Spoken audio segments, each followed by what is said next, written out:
Hey, I'm Paul Young. Welcome back to Music Talk from the North State. This is our podcast about all things music business in this Northern California region. And it's for the current professionals, bands, and businesses and the aspiring professionals of our area. And I'm here again with Logan, one of my students here over at Chico State. We're coming to you with another piece of what Logan was interested in about as he was bringing in all these records and this kind of stuff. So why did you bring these? Tell me again. So I was just digging through and I was looking at them, and if you see here, I got really confused and just kind of perplexed at how many labels were on there. I don't know. Yeah, gotcha. so it's just like who's doing what. Right. I have to say this is one of my favorites as I was looking this over before we got started too. This Thelonious Monk. I pulled this one out a little bit because you were saying something about labels and I was looking at the actual label that's on there. Thelonious Monk was recording here, Crisscross, where it says right over there, Columbia Limited Edition. And Columbia Records is one of the first labels. RCA and Columbia were probably, along with there were a couple others, but they were some of the earliest ones that we would call a record company that were trying to just basically capture the sound of what was going on in the United States and when the technology was even possible. The word label actually comes from the fact that if you wanted to know who the owner of the record was, you quite literally looked at that, the label. I remember seeing this one that you pulled out here. And this brought me back home. This John Coltrane record that just came out in 2018 is a reissue. And on the back over here, I can understand the confusion about the labels too, because UME right here is a division of Universal Music Group, which is a major label. Right next to it over here is Verve, which is one of my favorite labels. And right next to the word Verve as well is the word Impulse. These were all labels too. And when they started, these were indies. The major labels are nothing more than a collection of indies that have, through merger and acquisition, ended up what we might call major. No company ever started off as being actually a major label, but they don't necessarily want to get rid of the brand of what a label is. So think of when you go into a grocery store and those kinds of things, and you see the different brands along things. You know, you get a brand affinity for a company. In the music business, we have Motown has that, Def Jam has that. I would say if I would keep moving forward, Owsla, Mousetrap, and other generations might have the same kinds of things. But we start to think that we know what that product is about if we understand the label. But Universal Music Group doesn't have, and Sony and Warner, the three majors that we have right now, don't have that brand affinity. Like, I'm a Sony fan. It doesn't really, you don't feel like you understand what the product is once you start doing that.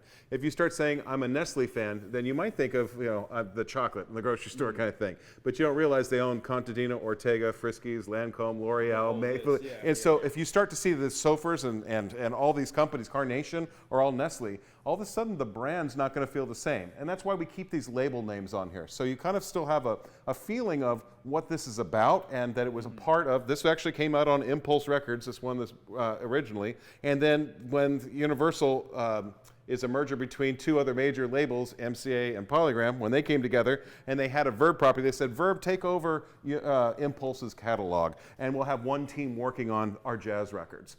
And then later on, there's a parent group that starts to say, no, we're catalog, and we're going to start running. So sometimes sub-labels, we still keep them for that brand affinity, but we have to eventually get to the point that we're talking about it being something that is identifying like who's basically the owner at this point. The other thing that you'll see on these records when you look at this stuff too is usually who's distributing these things. And I know we're holding physical records, right? You don't see these on MP3s or streams very much. But very often it'll say something like that it is actually who's the distributor. This is distributed by UMG Commercial Services. And you can almost think of that as the physical and the virtual trucking company to a certain extent, of who got it from point A to point B. Even if that's literally just getting the file over to Spotify. Kind of thing, So labels, for the most part, are supposed to indicate the owner, but they also indicate a brand. And when you take away your brand acknowledgement of who this is, or who it started with, you take away some of its life, and story of this artist signed with that record executive, or they really worked with these A&R people and these kinds of producers, and that's why that sounds the whole like little that. culture within that subsection. Yeah, absolutely. Okay, got it. Absolutely. So I really like the fact that they leave names like Columbia on here, but I already know that Columbia, this says on, if you turn it over, that it says it's CBS Records. Well, CBS bought Columbia, and then what's that part of now? Sony. But if this record said Thelonious Monk on Sony, it doesn't feel the same to some extent as looking what it originally had on there and with that label that's on there of Columbia Records. You know, you're asking me about what is this label and why does this say None Such? Okay, None Such is actually part of the Warner family now, but it's a label. It was its own label. And it, through its funding and through its relationships and needing distribution and maybe some shared kind of marketing services and those kinds of things from a major, they get the help of another company. And eventually, what ends up happening with indie labels is they either run out of cash or they do so well that it's like getting bought out. Like you probably have friends that, you know, here at Chico State, they can develop an app or something, and they look for they think it would be great if Facebook would buy it, or Meta as it's called now, you know, kind of thing, right? So there's these opportunities where they go, well, this is my time to cash out and let the major buy it, and I'll just go start another label. So you're mentioning acquisitions and mergers, you know, similar to apps. I was hoping you could dive in a little more into the exact, you know, dealings of those mergers and acquisitions. Sure. Well, I guess I should step back and just clarify something that what is a record label, because if we're going to compare it to being like an indie as an app and that there's a major that could buy them or through a merger and acquisition, that parallel world, I would say that a label, for the most part, a record company, is a marketing company. Now there has been a time, and it still is to some extent, the need for them to help to fund to make a record. So an artist, if they go to find artists, or artists could try to find them, what they're saying is I want the funding to make a record, but far and away, I think the most important thing is they're saying, I want your marketing muscle that I don't have. How do you get on Jimmy Fallon, and how do you get, you know, kind of everybody knows who you are in a way that says, hey, this new thing is coming out. This one isn't so new, but if this were my new record, or the virtual version that, you know, that it's going to be streamed to the same kind of thing, is how do you tell the world that exists? You know, and we have tools. Obviously we have social media tools, but just because we have the tools doesn't mean we want to do all jobs ourselves or that we can do it at scale. And I think that's where record companies start to matter. And indies have always been, independent companies means it doesn't have a major parent company. That's all it means. So somebody started a company just like you start an app. And so what they're offering at that point is to put their finger on the pulse of where the audience is and know how to reach them with their expertise, so that they leave time for the artist to be the artist. So if an artist has a manager and they have an agent for booking things, they might have an attorney, those kinds of things, they're looking at the artist as a business. The record company is looking at the record itself. Now the principal exchange between a record company and an artist has been historically, if we put the money into funding this thing and we're the ones that market it, we're not going to ask you to pay us back directly out of your pocketbook. It's not like you're going to have a car loan or a mortgage. We might figure out our finances of saying that I want you to participate in how we earn that back from the kind of revenue we get. But their principal exchange is the record company wants to own that record. And in the process, a lot of folks will go like, oh no, that's terrible. They want to take the product to the artist. Well, who paid for it? And it's completely voluntary. You know, and do you need that? If you don't need that, you don't need that company. But for an indie label, they'll do it much more on a grassroots level where they kind of have the finger on the pulse of really a scene, a genre, a subgenre, and know how to market that record. And it isn't always the case in the negotiation that the record company is going to end up owning what the artist does. Sometimes with clout, the artist stays within ownership and they figure out a different kind of arrangement, and what you give and what you get becomes a variable in how that contract goes. When it comes to majors versus indies, though, if that keeps on working for that label, what they develop is assets. Their assets are basically two things. Those recordings, that's like your product in a lot of ways, and then it's the people you have. If it's going well, then what is a big label concerned with? I want the people that have the Midas touch of knowing how to find the right artist and turn that thing into gold and marketing and that kind of stuff. And I want them to become part of what we do. So I'll buy this label hoping I get that team, but even more importantly, what's the value of that record company? Those recordings. And if they don't own those recordings, then you really don't have much other than a brand name of a company and a collection of people that could leave. But still, Impulse, as I was picking these things up, and Columbia, and if I pick up these other ones, None Such and Atlantic and those kinds of things, they all started as a collection of people with a brand and an image and a sound and a thing that they were doing in a region, space and time as marketers and funding certain kinds of records. And if I mention Motown and Def Jam, we really understand what those kinds of musical things are. The brand gets to be very valuable, but it's the recordings that make it so. A major, or another record company at least, will come and say, let me buy that. Because I do this on scale, on another level, and I can invest bigger into this. You mentioned scale and just the sheer size of these 600-pound gorillas in the game. Well, for the the North State up here in Chico, the surrounding area, what do you say to the musician that doesn't have the manager, the agent, anything? You know, where do they go from there? That's a great question. Why should I even care if I'm sitting up here? Yeah. No, totally. It's a totally great question. I think you really should be looking at what I'm saying about those services and say, do I need it, or am I at that scale, or do I want that? To answer your question, in Northern California, to a certain extent, if you're going to set your sights on this is my region where my business happens, then no, you probably don't need this.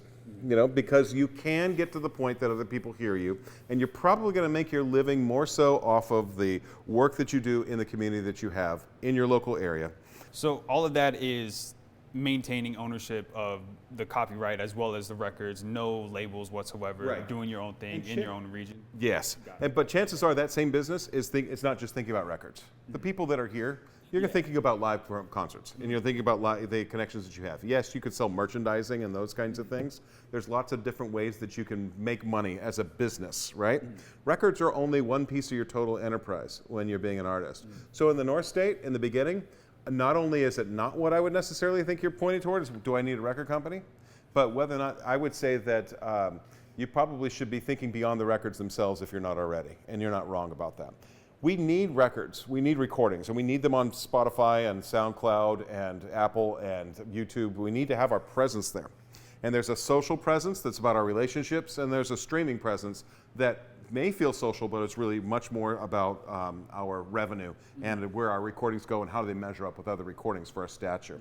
They're both necessary, but when it's a position that you want to start going, I want to go past my region, and I want this business to go past that, that's when I think we might be starting to think about, does a record label even care, or do I care about them? Is to say, now would they start marketing me on a scale or helping me to get to the point that my notoriety for my record's so big, I can tour beyond my regions and those kinds of things. Got it. And to be clear about it, a record company doesn't book tours. In order to book tours for an artist, you have to either be that artist or you have to be a licensed agent by the state. So a record company can be involved in how do we market around that tour, but they can't book it. Would they, just a little segue piece is, as they acquire these indie labels, would they do the same for different agencies within the booking? And then so it's still underneath that 600-pound gorilla you would think umbrella. so, but for the most part, because of the way our laws work, if you're going to be an agent, you're only an agent. Got it. They do sometimes merge with artist management companies. That's definitely a good 20 years in the making, where artist managers who thought of the overall enterprise and a record company who thought about records has started to merge, because the idea that I can sell this is hard. Making these kinds of things is usually limited edition kind of stuff for a very specific audience at this point.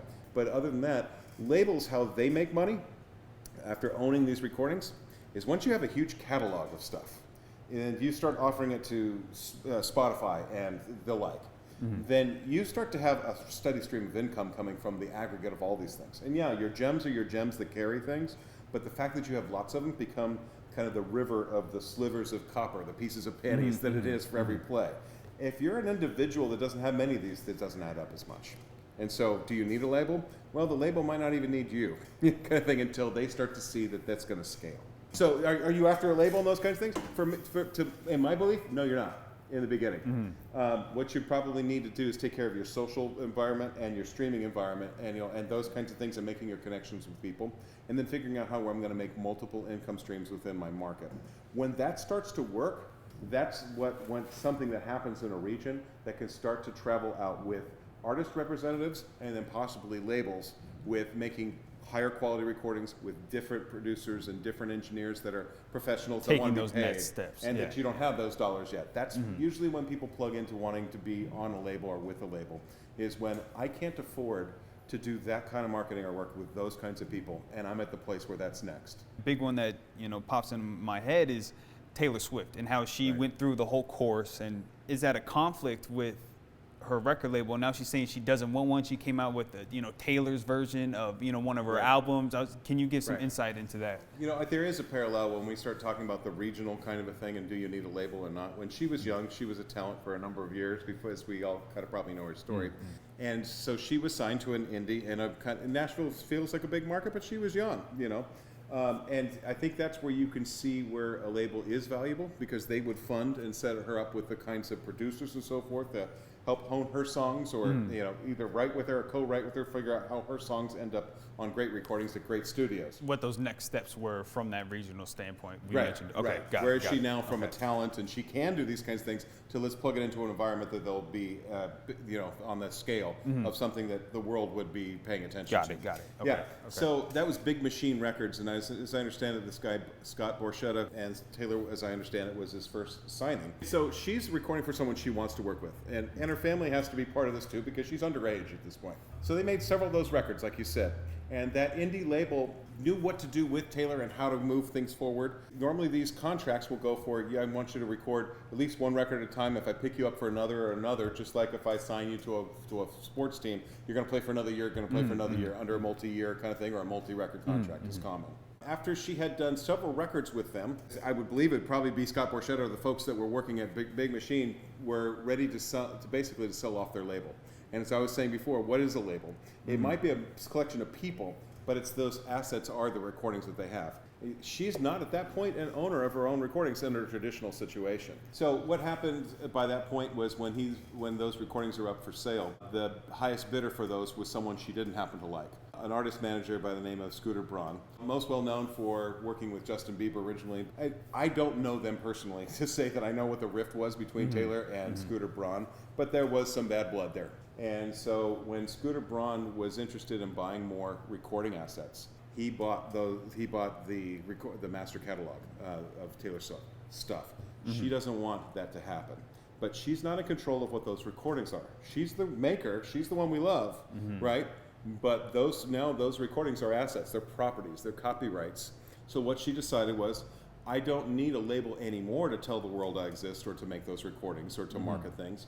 And as a matter of fact, if what you own is a recorded moment in time, I can remake those moments in time, especially because she owns the song that's on these recordings. She has some control over the fact that if you want to use the song that's on those recordings I don't own, and I own recordings that have the same songs on them, I can try to start to direct the marketplace to look at the recordings I own only. Otherwise, I could say no to one of the copyright uses of this thing. So she's basically made a competitive product of herself and said to all of her fans in public, hey, if you love me, come over here because I don't like who owns this anymore. I did, don't now.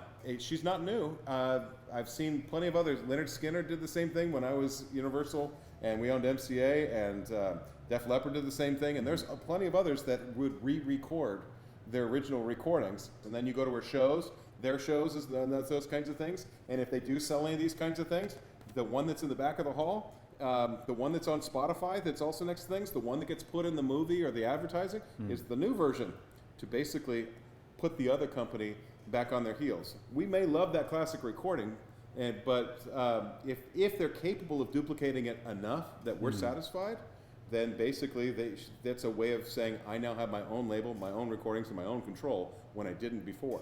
Like a recording is like a picture, right? You could put your family together a little later, or even the next day, and say, hey, everybody stay in the same place. And same clothes, same everything. Yeah. To a certain extent, it's a snowflake. It's not going to be exactly the same, but if you could recreate the conditions the best you can and get close, then you have a product that can compete with the original, and you have two different versions. What does a record company own? That snapshot that they got when they first recorded it. As you're asking me all this stuff too, I realize we had talked about when we're going to do this music talk from the North State, there's a lot of folks that just don't know much about copyright. Copyright is a law about you being able to own what you create, and that is in the root of a Taylor Swift story, or why a record company spends money to make this, because then they own the recording, not this piece of cardboard and this vinyl on here, but the recordings that it holds. And so when we make stuff, songs and recordings, forget labels for a moment. When you write your own song or you make your own recording and you're a producer and you put this thing together in your laptop, you are making copyrights and they're your property. When you start creating original stuff, you're creating properties that have value and they make you money. And I think most people who create things like that idea. So I think this is probably a good foray to say, before I get into Taylor Swift or records, I'm not that, or I'm not labels, kind of thing. When I make these original things, is this just shareable stuff, or is this actually something that leads to a business? And I can tell you from a life in this, it's a business. It's a multi-billion-dollar business. You can let other people have it, or you can have your piece as soon as you start changing the way you think. All right, well, I guess we've given ourselves a pretty good idea of what's coming next, Yeah. right? Some Yeah, of yeah. the different topics. I also really look forward to being able to talk with some of the folks that are here in Chico and making this a business for themselves, rather than just what I've seen or these kinds of bigger business and how does it relate. But there's folks that have been here longer than me.